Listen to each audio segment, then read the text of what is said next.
दोस्तों, मैं सतीश पाल आज आपके बीच में वक्फ संपत्तियों के बारे में और वक्फ का जो कानून बना है उसके बारे में बोलने जा रहा हूं। वो आप लोगों से भी संबंधित है, क्योंकि हम गडरिया लोग, चरवाहे लोग, अति पिछड़े के लोग, पिछड़े वर्ग के लोग, जो किसान हैं, जल जमीन जंगल पे हमारा अधिकार है, उसको हमारी जमीनें चली गई। उसी तरीके से जो वक्फ कानून लाई कांग्रेस 2013 में, 1995 में, उसमें बाकायदे तमाम सरकारी जमीनें और तमाम जमीनें वक्फ को दे दी गई। यहां तक कि जमीन मेरे बारे में जानकारी में है, ये सिविल लाइन का प्लाट नंबर 6/23 है। इसको मैं व्यक्तिगत रूप से जानता हूं। राजकुमार चौहान जी ने मुझे इसको दिखाया था, बताया था। ये फर्जी चढ़ा दिया गया, तब हाई कोर्ट ने इसको खारिज किया था।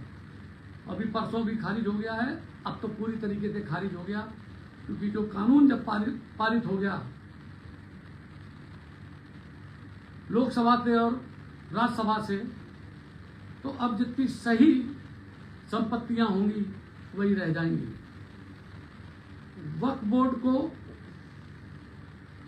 माने ये मुसलमानों के लिए रख रखाव के लिए एक बोर्ड बना,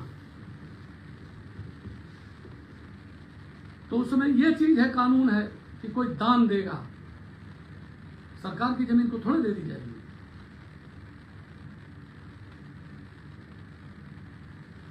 और कांग्रेस के समय पर तमाम सरकार की जमीनें दे दी गई। 123 जमीनें तो लुटियन जॉर्ज की हैं, दिल्ली की, लेकिन उसमें सिर्फ पूरे देश से 250 परिवार ऐसे मुस्लिम्स के हैं जो उन पूरी जमीन पर कब्जा करेंगे।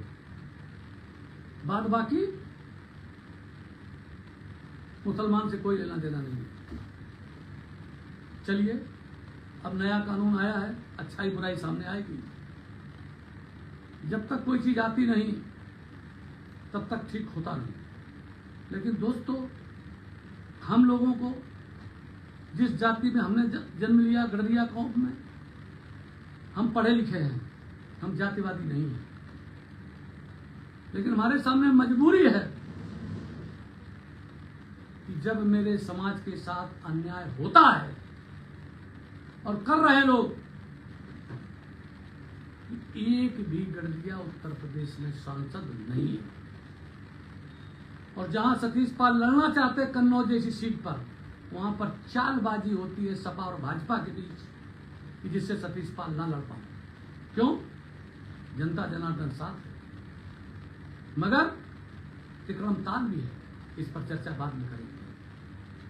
हम एक ही बात कहना चाहते हैं। मैंने 1996 में जब बसपा का मैं मंडल अध्यक्ष हुआ, फिर 2000 में 1998 में भारतीय जनता पार्टी में ज्वाइन किया। सिर्फ इस बात के लिए ज्वाइन किया था कि जब पंचायत का चुनाव आया, तो जिला पंचायत हो चाहे प्रधानी हो, वो जब रिजर्व होगी सीट बैकवर्ड के लिए, तो उसकी लड़ाई यादव से होगी या अन्य बैकवर्ड क्लास से होगी, लेकिन यादव मुख्य, क्योंकि यादव और कुर्मी दो जातियां किसी को कुछ देना नहीं चाहती। उन्हें जिला पंचायत सदस्य भी चाहिए, उन्हें ग्राम पंचायत का सदस्य भी चाहिए, उन्हें बीडीसी भी चाहिए, उन्हें ब्लॉक प्रमुख भी चाहिए, उन्हें जिला पंचायत अध्यक्ष भी चाहिए, उन्हें एमएलए भी चाहिए, उन्हें एमपी भी चाहिए, उन्हें मुख्यमंत्री भी चाहिए, उन्हें रक्षा मंत्री भी चाहिए और उन्हें प्रधानमंत्री का पद भी चाहिए। अब यही हाल इस समय कुर्मी का है। तो इसलिए ये दो जातियां छोड़कर अन्य बैकवर्ड क्लास की जितनी जातियां हैं, उनके नेताओं को चाहिए, उनके पढ़े लिखे लोगों को चाहिए, आपस में मिलो, आपस में संगठन बनाओ।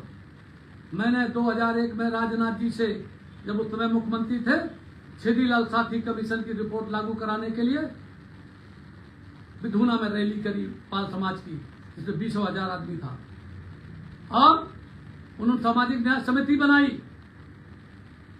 3 भागों में बांटा गया पिछड़े वर्ग का रिजर्वेशन, 5% यादवों को, 9% पिछड़े को और 14% सर्वाधिक पिछड़े को। लेकिन वो गलत डिवीजन था। मैंने राजनाथ जी को कहा था कि गलत हुआ ये। माने एक तरफ एक जाति उसको अकेला 5%, 9 जातियां उनको 8 जातियां उनको 9%, तो 9 5 14 और 70 जातियों को 14%। गलत डिसीजन। 5% जिसको मिला वो 19.40% था और जिनको 9% मिला उनका 18.91% उनकी जनसंख्या थी। दोनों मिलाकर के 18 दूनी 36, 37% कुछ हुआ, उनको मिल गया 14%। और 63% वाली जो 70 जातियां थी उनको 14%। ये सामाजिक न्याय समिति नहीं थी, ये सामाजिक अन्याय समिति थी। मैंने बहुत लड़ाई लड़ी, लेकिन मेरी जगह पर दयाराम पाल को रखा गया था। दोस्तों, आज एक बात याद रखना, आपको कभी कोई धोखा दूसरे से नहीं होगा। जब धोखा होगा तो तुम्हें अपने से होगा। जब मेरे ऊपर अभी जो जानलेवा हमला कराया गया शिवराम मऊ के पास, तब और कोई नहीं था, वो गडरिया थे जिनको मैंने पार्टी ज्वाइन कराई। वो तो ऊपर वाले कृपा थी, आप सबका आशीर्वाद था कि मेरे कोई चोट नहीं आई और मेरा गनर भी नहीं उतना कर पाया, उसकी तो कार्बाइन छिनाई जा रही थी। ये देखिए क्यों उनको दम दूसरे जगह से मिल रही थी। लेकिन वो दम देने वालों को मैं कहना चाहता हूं कि जाखो राखे साइयां मार सके ना कोई, चाहे सारा जग बैरी हो। हम अहिल्याबाई होलकर के वंशज हैं, हम चंद्रगुप्त मौर्य के वंशज हैं, हम अंबेडकर के वंशज हैं, हम किसान के बेटे हैं, हम मजदूर के बेटे हैं, हम जंगलों में रहने वाले लोग हैं, भेड़ें चराने वाले लोग हैं। हम किसी को नहीं डरते। याद रखना दोस्तों, मैं सारे बदले लूंगा। और उस कन्नौज की धरती पर लोग बाग सोचते हैं कि हम कन्नौज की धरती से भाग जाए। मैं रहने वाला कन्नौज लोकसभा का हूं, झींझक के पास बड़ा गांव का हूं, यहां 2 बार निर्विरोध प्रधान रहा हूं। और ये चमचे त्रिलोकापुर वाले, सुन लो आज तुम, मैं इससे माध्यम से तुमसे कहता हूं कि तुम लोग वहीं ना आ जाओ जहां से चले थे। तो मेरा नाम सतीश पाल नहीं। और हम पूरे लोकसभा में, कन्नौज विधानसभा में, छिबरामऊ विधानसभा में, तिरवा विधानसभा में, जहां 40-40 हजार से भाजपा हारी है, उसको बराबर पर लेकर के भाजपा को जिताएंगे। जो तीनों विधानसभा के वो है, वहां पर जो भाजपा को कमजोर किया गया है वो एक साजिश के तहत किया गया। मैं बात करूंगा, अभी मैं लौट करके आया हूं उड़ीसा से, धर्मेंद्र प्रधान जी के पिताजी की 13वीं से, बाबा बैजनाथ की धरती से प्रणाम करके, अपने बाबा के भी बाबा का नाम पता करके आए हैं, जिनका नाम स्वर्गीय रामकिशन था। मैं रामकिशन का वंशज हुई, आज पता करके आया हूं। दोस्तों नोट कर लो, अभी मैं 13 तारीख को कराने जा रहा था रानी अहिल्याबाई होलकर जयंती तालकटोरा स्टेडियम में, क्योंकि धर्मेंद्र प्रधान जी के पिताजी खत्म हो गए, अच्छा नहीं लगता है कराना, वही वो कथित थे। मैं उसको आगे के लिए बढ़ाता हूं। मेरी सबसे बात होगी, आप सबसे कहना चाहता हूं कि तैयारी इतनी करो, है गडरियों, पूरे देश में हलचल मचाओ। भेड़ चराते हो, किसान हो, मजदूर हो, रोज 1 घंटा राजनीति के लिए दो। अपने घर का एक आदमी पूरी तरीके से राजनीति में निकालो और इस देश के राजा रहे हो। पाल वंश रहा है, कन्नौज में उसका राज रहा है। अहिल्याबाई होलकर जिस इंदौर में जो राज किया, मैं भी काशी बाबा विश्वनाथ में था, जिसको रानी अहिल्याबाई होलकर ने उसको बनवाया था जब औरंगजेब ने गिरवा दिया था। आप तुम अपने पूर्वजों को भूल गए हो। मैंने आपसे बार बार कहा है कि जहां तुम्हारा पसीना गिरेगा वहां सतीश पाल का खून गिरेगा। और हम शेड्यूल कास्ट नहीं है, हम अछूत जात नहीं है जो उस लाइन पर तुम्हें ले जाना चाहते हैं। वो बहुत खराब काम करना चाहते हैं। अछूत जात वो है जो सन 31 में साइमन कमीशन ने बनाई थी, जिसके नाई बाल नहीं बनाता था, जिसका छुआ खाया नहीं जाता था, जिसको चारपाई पे बराबर बैठाया नहीं जाता था, जिसके धोबी कपड़े नहीं धोता था। क्या हम उस श्रेणी में हैं? हमारे बीच के लोग, अभी अभी एक हम शादी की बात कर रहे थे, हमारे रिश्तेदार हैं, दोनों तरफ से रिश्तेदारी है, एक धनगर है कि नीगर है। तो कह रही थी हमारी रिश्तेदारी कि मैं धनगर क्या ढेंगर क्या नहीं करूंगी शादी। बताओ, गडरिया सब। मैं तो कहता हूं कि जितनी अति पिछड़े की जातियां हैं ये आपस में अब शादियां करने लगे हैं। चौहान नुनिया भी गडरिया क्या करे, गडरिया अपनी लड़की उनको दे, और कहां उनको दे। ये सब लड़की की कोई जात नहीं होती, लड़के कोई जात नहीं होती। और ये शादियां करना शुरू करो।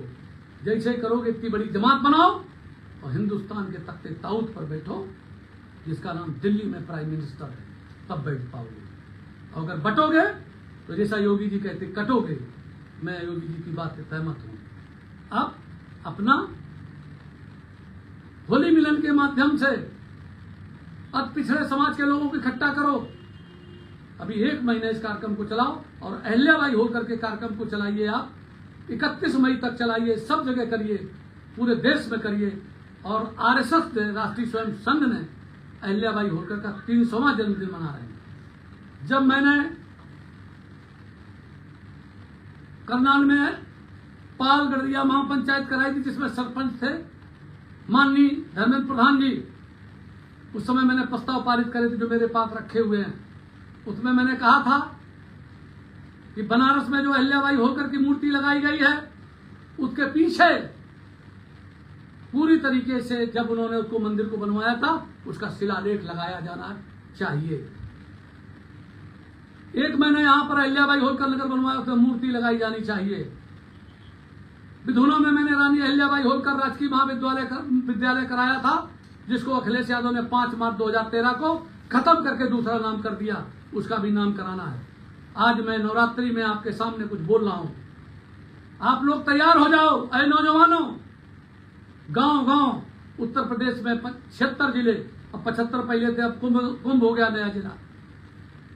350 तहसीलें, 18 मंडल, 403 विधानसभाएं, 80 लोकसभाएं, 831 ब्लॉक। 831 ब्लॉक को अपना वो बनाइए और उनमें सब गांवों में गांव छाटिए और उस गांव का एक ग्राम सभा अध्यक्ष बनाइए। उसकी सूची दीजिए।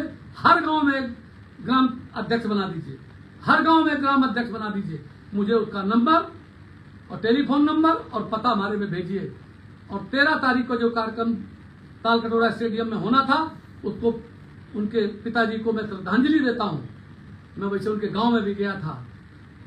और भुवनेश्वर में तलचर गांव का नाम था, जहां लाखों आदमी था। इसके बाद भुवनेश्वर में मैं गया, फिर जगन्नाथपुरी भी गया, बैजनाथ धाम गया, काशी लौटा, पटना भी गया। पटना में पाल हुंकार रैली थी। मैं उनके पिताजी को, धर्मेंद्र प्रधान जी के पिताजी को, समस्त पाल समाज की तरफ से, समस्त अति पिछड़े की तरफ से श्रद्धांजलि अर्पित करता हूं। और दोस्तों, ये ध्यान रखना, अति पिछड़ो, अगर तुम एक न हुए तो जिंदगी में गुलाम बन जाओगे। तुम्हारे ऊपर सिर्फ अकेले कुर्मी कुछ कह देता है कि अगर इनको दोगे आरक्षण तो मैं अलग हो जाऊंगा, उसके नाम पे तुम्हारा नहीं किया जा रहा है। सब भाजपा बैक फुट पे आ जा रही है। तो उसी पे तुम कह दो सब लोग कि अगर हमारा नहीं किया जाएगा तो हम लोग भी कोई अपना अलग से डिसीजन करेंगे। इस पर हम चर्चा करेंगे, एक यात्रा निकालेंगे पूरे देश में, पूरे उत्तर प्रदेश में। अति पिछड़ा समाज रथ यात्रा, जागरूकता एक यात्रा निकालेंगे। ये सब चीज की तैयारी करेंगे। बहुत बहुत धन्यवाद। जय हिंद, जय भारत। आप सबको बहुत बहुत बधाई। जो इस समय नवरात्रि चल रही है, रामनवमी जिस दिन भगवान पैदा हुए थे राम, उनकी एडवांस में बधाई। और नया साल भी इस समय शुरू हुआ है, उसकी भी बधाई। और एक बात और कहना चाहता हूं, धर्म किसी की जागीर नहीं है, न कोई उसका ठेकेदार है कि पुजारी उसका ठेकेदार हो जाए, दूसरा कोई ठेकेदार हो जाए। ठेकेदार तुम ही हो, क्योंकि तुम जो पैदा करते हो उसको कलेक्टर, बड़ा अधिकारी, बड़ा व्यापारी, देश का राष्ट्रपति, प्रधानमंत्री सब वही खाते हैं, वही दूध पीते हैं, उसी से जिंदा रहते हैं। कोई सोना चांदी नहीं खाता और कोई रुपया पैसा नहीं खाता। इसलिए तुम ही उनके सबके प्राणदाता हो, अन्नदाता हो। अपनी औकात को समझो, अपनी ताकत को समझो। ऐ किसानों, मजदूरों, उठ के खड़े हो जाओ। ऐ चरवाहो, उठ के खड़े हो जाओ। बस आगे बात होगी। बहुत बहुत धन्यवाद। जय हिंद, जय भारत, जय जवान, जय किसान।